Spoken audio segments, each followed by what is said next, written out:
អ្នកនរគ្នាសួស្តីមកកាន់ channel របស់ខ្ញុំទៀតហើយអញ្ចឹងយើងមកតម្លៃរឿង Wing Breaker របស់យើងតទៀតអ្នកមកថ្មីជួយចុច like ម្នាក់មួយផងតាមនៅសាច់រឿងរបស់យើងឃើញថាពាក់មីនូទៅរំខានឆាយចូលរបស់យើងទៀតហើយវាចង់បបួលឆាយចូលហ្នឹងឲ្យទៅចូលគ្រូមកវាបានចាក់ចុចថាមានអាពាក់ម្នាក់ហ្នឹងគឺបាននិយាយអំពីកង់វ៉ាចាយថាកង់គួងវ៉ាចាយចូលហ្នឹងគឺកាចាស់អញ្ចឹងគាត់ឆាយចូលលើអញ្ចឹងភ្លាមគាត់បានងាកទៅកាន់អាពាក់មីនូតែម្ដងហើយពាក់មីនូហ្នឹងក៏បាននិយាយទៀតថា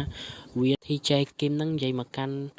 ចាយថាប្រសិនបើចាយមកបណ្ដាំមួយវានឹងអាចចាយចាញ់ 100% ហើយព្រោះកង់របស់ចាយហ្នឹងគឺកាចាស់កាគីអញ្ចឹងមីនូរបស់យើងហ្នឹងចង់ឲ្យចាយហ្នឹងទៅបណ្ដាំមកអាប៉ែ TJ គឹមមកកុំឲ្យអាប៉ែ TJ ហ្នឹងគឹមហ្នឹងវាចង់មកមើលងាយកង់កាចាស់ទៀតអញ្ចឹងហើយនៅពេលដែលចាយផ្ដល់មេរៀនទៅឲ្យអាប៉ែ TJ គឹមហ្នឹងហើយអាប៉ែមីនូហ្នឹងនិយាយទៅប្រាប់ថាអាប៉ែ TJ គឹមថាការបណ្ដាំកង់វាមិនស្ថិតនៅលើកង់អីអញ្ចឹងណាទៅពេលអញ្ចឹងទៅវាក៏បានចាក់ចុចចាយចូលរបស់យើងអញ្ចឹងទៅហើយយើងកាត់មកមើលកន្លែងមួយទៀតអាប៉ែមីនូក៏បាននិយាយតទៅដាងកង់ហ្នឹងគឺវាស្ថិតនៅលើកង់អីទេគឺស្ថិតនៅអ្នកដែលជិះហ្នឹងថាគាត់ហ្នឹងជិះយូរអស់ប៉ុណ្ណាហើយទៅពេលចាយចូលលើអញ្ចឹងក៏បានដើរចេញអញ្ចឹងណាតែអាប៉ែហ្នឹងមកតាមទៀតមីនូក៏បាននិយាយថាវាហ្នឹងចង់ឃើញអាប៉ែ TJ គឹមនៅពេលដែលវាបណ្ដាំកង់ចាញ់ចាយចូលរបស់យើងអញ្ចឹងណាប៉ែមីនូហ្នឹងក៏បានណាត់ចាយចូលរបស់យើងទៅជួបគ្នានៅក្នុងពេលយប់ហ្នឹងដើម្បីឲ្យចាយចូលរបស់យើងទៅបណ្ដាំកង់ជាមួយនឹងអាប៉ែ TJ គឹមអញ្ចឹងណាហើយអាប៉ែមីនូក៏បាននិយាយថាគាត់នឹងចាំចាយចូលរបស់យើងនៅកន្លែងនោះអញ្ចឹងណាហើយពេលហ្នឹងគាត់ក៏បានដើរចេញសេកូតបាយទៅនេះទៅហើយយើងកាត់មកមើលកន្លែងមួយទៀតថាមានក្មេងហើយមានអ្នកបរោះកង់ហើយមានអ្នកលេងកង់អីអញ្ចឹងណាហើយអាប៉ែមួយហ្នឹងក៏បានប្រើ style មួយគឺអា style skate ទៅមុខស្តានហ្នឹងក៏រៀងល្បីដែរយើងកាត់មកមើលកន្លែងមីនូរបស់យើងវិញសត្វតែមានមនុស្សម្នាក់យក Red Bull មកដាក់មុខគេអាហ្នឹងគឺជាជូនរបស់យើងហ្នឹងឯងគ្មានណាទេហើយក៏បាននិយាយថាតាឆាប់ផឹកវាទៅឈៀលអញ្ចឹងណាហើយក៏កោះឲ្យអាប៉ែមីនូនឹងផឹកដោយជូនរបស់យើងក៏សួរថាអាប៉ែមីនូនឹងថានៅកាន់តែសង្ឃឹមថាអាប៉ែចាយចូលនឹងវាមកអត់តាមគាត់ដឹងអាប៉ែចាយចូលនឹងវាគ្មានទៅមកស្អីវាទេ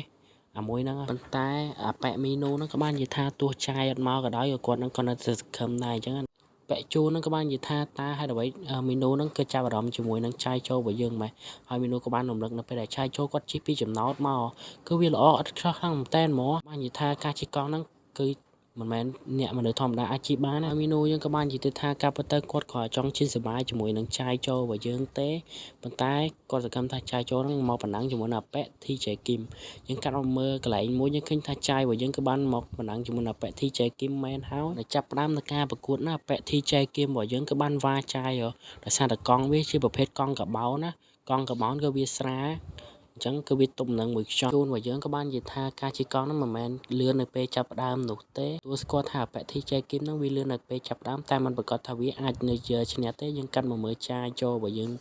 តទៅមុខទៀតអាប៉ែ TJ គឹមបាននិយាយថាឯងហ្នឹងកុំសង្ឃឹមថាមកវ៉ាយើងឯងនៅក្រោយមើលកាបេះគូតយើងទៅណាអាក្មេងកាក់ចាយអញ្ចឹងគាត់អត់មាត់អីទេចរិតគាត់ធម្មតាអញ្ចឹងឯងគាត់នៅខំជីអញ្ចឹងណាហើយភ្លាមណាអាប៉ែ TJ វាឃើញកន្លែងមួយវានឹកឃើញវិធីមួយវាក៏បានទាត់អាហ្នឹងឯងត្រូវចាយចូលពេលចាយចូលឃើញអញ្ចឹងគាត់ក៏បាក់បន្តិចទៅហើយភ្លាមហ្នឹងគាត់ក៏បាន